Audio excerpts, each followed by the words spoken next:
Om Swastiastu, Assalamualaikum warahmatullahi wabarakatuh, salam sejahtera, namo buddhaya, dan salam kebajikan untuk kita semua. Yang saya hormati seluruh pimpinan UPK di lingkungan Yayasan Sri Kesari Warmadewa. Pertama-tama mari kita panjatkan puja dan puji syukur kehadapan Ide Sang Yang Widewasa, Tuhan Yang Maha Esa, bahwa kita masih diberikan kesempatan untuk melaksanakan seluruh aktivitas yang sudah kita rencanakan. Bapak Ibu dan hadirin sekalian, tanpa terasa di tahun 2026 ini kita mulai memikirkan perencanaan dan kegiatan untuk menyongsong 2027. Saya sampaikan selamat bekerja, selamat beraktivitas, selamat melaksanakan program-program kerja 2026, sembari saya mengajak mari kita pikirkan apa yang mau kita lakukan di tahun 2027 sesuai dengan tradisi yang sudah kita bangun, bahwa dalam penyusunan rencana kerja, kegiatan dan anggaran dalam tahun berjalan, kita juga memikirkan tentang perencanaan di tahun yang akan datang. Sebagaimana kita ketahui bahwa Yayasan Sri Kesari Warmadewa memiliki visi menjadi yayasan sebagai pusat pengembangan sumber daya manusia yang berdasarkan nilai-nilai Sabtabayu untuk mewujudkan kesejahteraan bersama atau welfare for all di tahun 2034. Visi ini kita tuangkan ke dalam misi yang kita harus nanti terjemahkan ke dalam kegiatan dan program strategis. Adapun misi kita, bagaimana kita bersama-sama mengembangkan institusi yang sehat, baik itu di bidang pendidikan, kesehatan, maupun sosial, untuk menghasilkan sumber daya manusia yang unggul, berintegritas, berwawasan lingkungan, berdasarkan Trihita Karana, sesuai dengan spirit semangat Sabtabayu. Meningkatkan kualitas SDM dalam mengelola institusi melalui pendidikan, pelatihan, dan pengembangan karakter Sabtabayu. Mengembangkan sistem tata kelola dan pelayanan prima berbasis teknologi informasi untuk mewujudkan tata kelola organisasi yang baik atau good governance. Mengembangkan kolaborasi melalui networking dengan institusi yang memiliki misi dan tujuan yang sejalan dengan lembaga kita untuk memberikan manfaat yang sebesar-besarnya bagi pengembangan institusi. Kemudian kita mengembangkan infrastruktur yang berkelanjutan dan inovatif. Dan yang tidak kalah pentingnya, bagaimana kita semua membangun budaya pelayanan melalui pelayanan prima yang profesional dan berorientasi pada kepuasan masyarakat. Sedangkan tujuan strategis kita adalah terwujudnya penguatan pengembangan kelembagaan atau institutional building melalui unit pelaksana kegiatan di bidang pendidikan, kesehatan, dan sosial. Meningkatkan kualitas sumber daya manusia atau capacity building and character building yang unggul, berkarakter, dan profesional. Terpenuhnya sarana prasarana atau infrastruktur development yang memadai dalam menunjang aktivitas kelembagaan yayasan dan unit pelaksana kegiatan. Terwujudnya layanan prima atau service excellent, performa yang berbasis pada teknologi informasi. Meningkatkan kolaborasi dengan institusi yang memiliki kesamaan visi, misi, dan tujuan untuk penguatan dan pengembangan kelembagaan.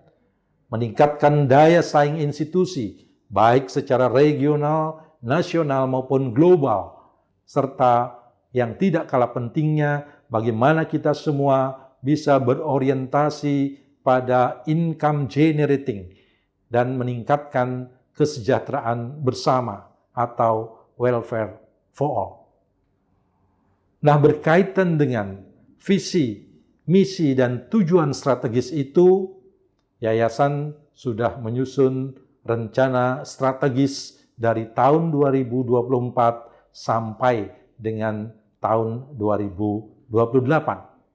Adapun tahun 2027, ini kita fokus pada 4 persoalan penting, yakni bagaimana kita mengembangkan tata kelola manajemen risiko.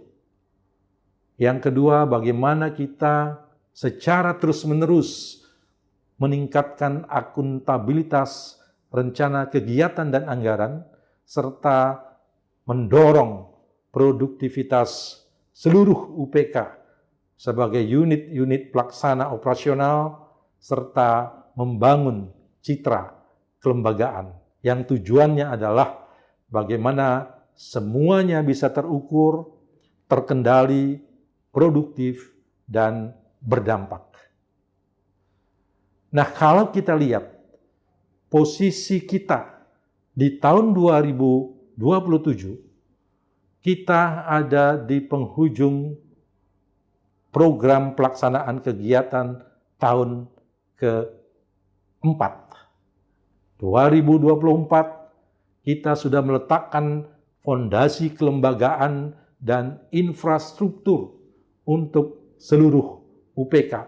Walaupun kita sadar bahwa infrastruktur ini harus secara berkelanjutan kita kembangkan, kita pelihara, dan kita bangun tentu sesuai dengan kebutuhan UPK masing-masing. Dan di tahun 2025, kita selalu meningkatkan dan kita membangun identitas diri kita, karakter kita, nilai-nilai, spirit yang kita miliki, yakni nilai-nilai Sabta Bayu sebagai roh dalam kita menjalankan kinerja kita di masing-masing unit pelaksana kegiatan. Dan di tahun 2026, kita mulai melakukan kerjasama, kolaborasi, dan meningkatkan daya saing kita.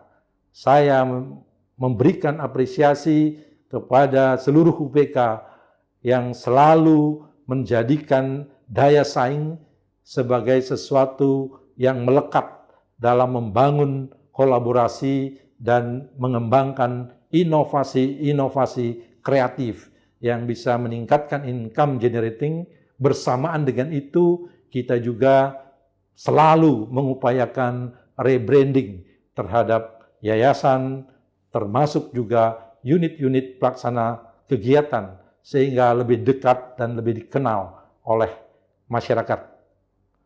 Dan pada tahun 2027 nanti, arah kita lebih kepada manajemen risiko, kemudian pengembangan sistem informasi Simaskot, dan penyusunan buku Spirit Sri Kesari Warmadewa sebagai sebuah nilai yang harus kita bangun, yang harus kita internalize dalam setiap kehidupan kelembagaan dan personal kita.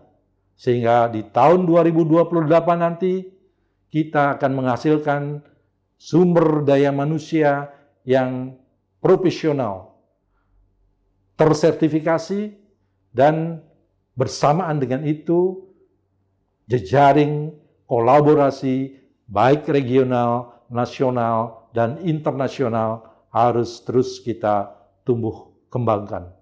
Sehingga fokus kita di tahun 2027 adalah memastikan seluruh UPK memiliki sistem kerja yang terukur dengan manajemen risiko yang kuat, terkendali, dan tentu berkontribusi bagi kinerja dan berdampak baik pada diri kita, pada lembaga kita, maupun kepada masyarakat.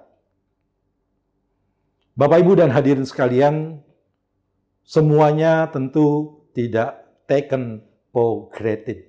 Semua harus kita rencanakan dengan baik tentu dengan melihat situasi, kondisi, tantangan, dan peluang yang ada di sekitar kita. Kita sadar bahwa sebelumnya tantangan-tantangan global mengarah kepada VUCA, volatility, uncertainty, complexity, dan ambiguity. Tetapi saat ini justru sudah bergeser ke arah tuna, turbulensi, uncertainty, novelty, dan ambiguity. Artinya apa? Bahwa tantangan itu sendiri mengalami perubahan yang begitu sangat cepat. Turbulensi, sesuatu yang dulunya berkembang bisa tiba-tiba jatuh. Yang dulunya begitu sangat menopang kehidupan ekonomi masyarakat, tiba-tiba mengalami turbulensi. Artinya apa? Ini adalah situasi dan kondisi ketidakpastian yang selalu mengikuti setiap proses pertumbuhan kelembagaan. Saya bangga bahwa tahun 2021 ketika COVID melanda, kita masih bisa tumbuh dan berkembang. Dan harapan kita di tahun 2027, di tengah tantangan global, kita pun masih bisa bertumbuh dan berkembang sesuai dengan kemampuan dan daya saing yang kita punya. Oleh karenanya, Renstra 2024-2028 itu diarahkan pada bagaimana kita bersama-sama melihat, bagaimana kita bersama-sama meneropong UPK yang kita pimpin masing-masing dengan menerapkan manajemen risiko, memenuhi standar manajerial, kemudian membumikan nilai-nilai Sabta Bayu sebagai sebuah kekuatan yang kita yakini akan mengantarkan lembaga kita ke arah yang lebih maju, serta bagaimana kita bisa mewujudkan welfare for all, sejahtera untuk semua, sebagai sebuah orientasi jangka panjang yang selalu kita cita-citakan. Oleh karenanya, sebagaimana monitoring dan evaluasi yang kita lakukan pada TW 1 tahun 2026, maka perlu ada peningkatan produktivitas pada UPK masing-masing.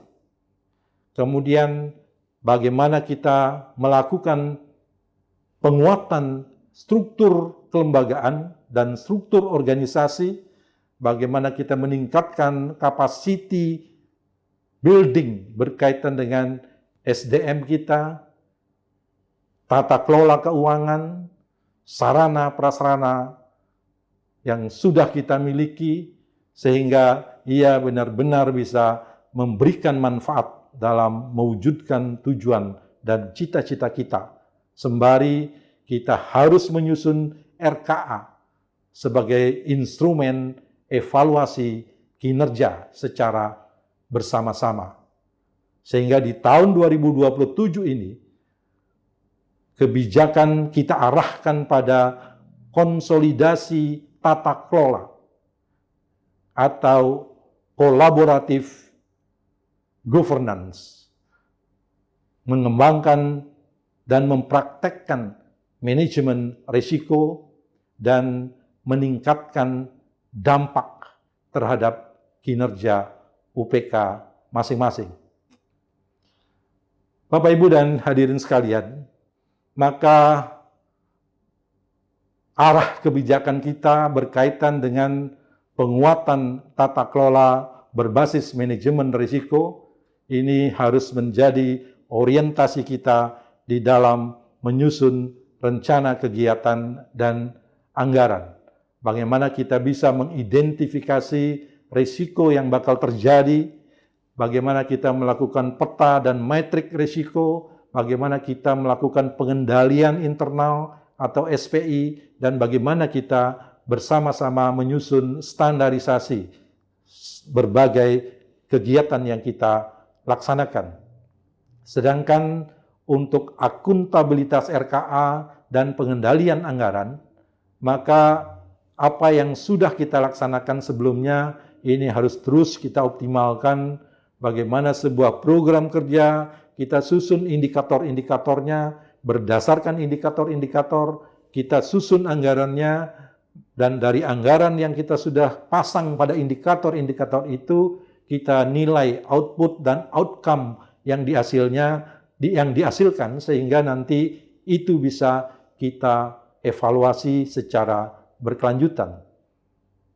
Sedangkan dalam rangka optimalisasi kinerja dan produktivitas UPK, maka seluruh UPK saya harapkan bisa melaksanakan kegiatan-kegiatan yang berorientasi pada outcome dan memberikan dampak bagi kehidupan kita, baik secara internal maupun eksternal. Sehingga seluruh UPK saya harapkan bisa melakukan pengembangan, pertumbuhan layanan, kualitas SDM, promosi, pengendalian biaya, pemanfaatan SANPRAS yang optimal, dan peningkatan kontribusi atau income generating untuk kita semua. Dan arah yang keempat, yakni penguatan kapasitas SDM dan budaya kerja, maka kita perlu melakukan penilaian. Kita perlu membuat standar operasional prosedur berkaitan dengan kompetensi jabatan, sertifikasi profesi, produktivitas layanan dan produktivitas kerja pada masing-masing SDM, serta bagaimana seluruh SDM kita benar-benar menginternalize Sabta Bayu sebagai sebuah keyakinan, sebagai sebuah kekuatan, sebagai sebuah motivasi dalam kita mengabdi, mengembangkan diri, dan membangun lembaga yang kita cintai. Oleh karenanya, saya menekankan bahwa seluruh pimpinan UPK harus berperan sebagai motor penggerak, motivator, motor perubahan, membangun budaya kerja, responsif, disiplin, berorientasi pada kinerja, serta selalu membangun kolaborasi dan kerjasama di antara UPK. Sedangkan arah yang kelima, yakni layanan prima dan membangun image lembaga, maka standarisasi layanan, kepuasan pengguna, serta tindak lanjut atau perbaikan nyata atas evaluasi hasil layanan, serta bagaimana mendesiminasi dan mengimplementasi nilai-nilai Sabta Bayu sebagai spirit bersama kita, sebagai orientasi langkah dan kerja kita benar-benar bisa menjadi pedoman kita bersama. Bapak Ibu yang saya hormati, yang keenam adalah digitalisasi, aset, dan kolaborasi strategis. Bahwa era teknologi informasi mewajibkan kita untuk mengembangkan kualitas SDM dan kegiatan operasional yang berbasis digital. Saya merasa bangga bahwa kita semua sudah menerapkan ini dengan baik, namun perlu terus dikoordinasikan secara matang, dikolaborasikan dengan baik, sehingga keseluruhan sistem bisa bekerja secara optimal dalam rangka untuk menjadi bahan dalam pengambilan keputusan. Yang kedua, pemanfaatan aset. Aset yang kita punya harus kita manfaatkan secara produktif, harus kita manfaatkan secara baik, dan bahkan bila perlu harus bisa menjadi salah satu sumber pendapatan sebagai tambahan terhadap pendapatan-pendapatan yang sudah kita terima secara konvensional. Sedangkan kolaborasi strategis merupakan sebuah kewajiban, karena di dalam manajemen kolaboratif governance, kita tidak akan bisa menyelesaikan persoalan sendiri di tengah-tengah selaksa persoalan yang ada. Maka disitulah kita penting melakukan kerjasama yang strategis, saling menguntungkan, dan bisa memberikan manfaat bagi lembaga yang kita cintai. Dan prioritas kebijakan kita di tahun 2027, Bapak Ibu sekalian, itu ada 10 prioritas sebagai dasar pertimbangan di dalam penyusunan program kerja dan anggaran di tahun 2027. Yang pertama, bagaimana kita semua, seluruh UPK, membuat sistem manajemen risiko berkaitan dengan situasi dan kondisi yang kita hadapi. Yang kedua, bagaimana kita melakukan penguatan terhadap sistem pengawasan internal melalui monitoring, pengendalian internal secara berkelanjutan. Yang ketiga, bagaimana kita menyusun RKA berbasis indikator yang jelas, efisien, produktif, dan berdampak. Yang keempat adalah mengoptimalkan kinerja dan kontribusi pendapatan sebagai income generating kita semua. Yang kelima, penguatan kompetensi, mindset, culture set, dan value Sabta Bayu sebagai faktor pendorong di dalam kita mengabdikan diri kita untuk lembaga yang kita cintai. Yang keenam, penerapan layanan prima, bahwa kita adalah pelayan. Kita memberikan layanan yang baik. Pelayanan adalah yadnya yang harus kita berikan dengan tetap tersenyum, sopan, dan profesional. Yang ketujuh, dalam rangka menginternalisasikan nilai-nilai Sabta Bayu, maka penyusunan buku Sabta Bayu akan kita dorong sebagai pedoman, sebagai referensi untuk kita semua. Yang kedelapan, bagaimana kita mengoptimalkan digitalisasi manajemen dan pelaporan, serta seluruh tata kelola yang kita punya. Yang kesembilan, pemanfaatan aset dan sarana prasarana secara produktif untuk kita semua. Dan sarana prasarana ini bisa kita optimalisasikan dengan memberikan ruang kepada semuanya untuk diatur secara baik. Dan yang ke-10 adalah membangun kolaborasi strategis yang berdampak nyata baik bagi institusi kita, bagi diri kita, maupun bagi masyarakat. Demikian arah kebijakan yang akan kita tuju di tahun 2027. Harapan saya ini bisa menjadi pedoman, bisa menjadi referensi bagi seluruh UPK di dalam menyusun rencana kegiatan dan anggaran yang lebih terukur, terkendali, produktif, efisien, dan tentunya berdampak.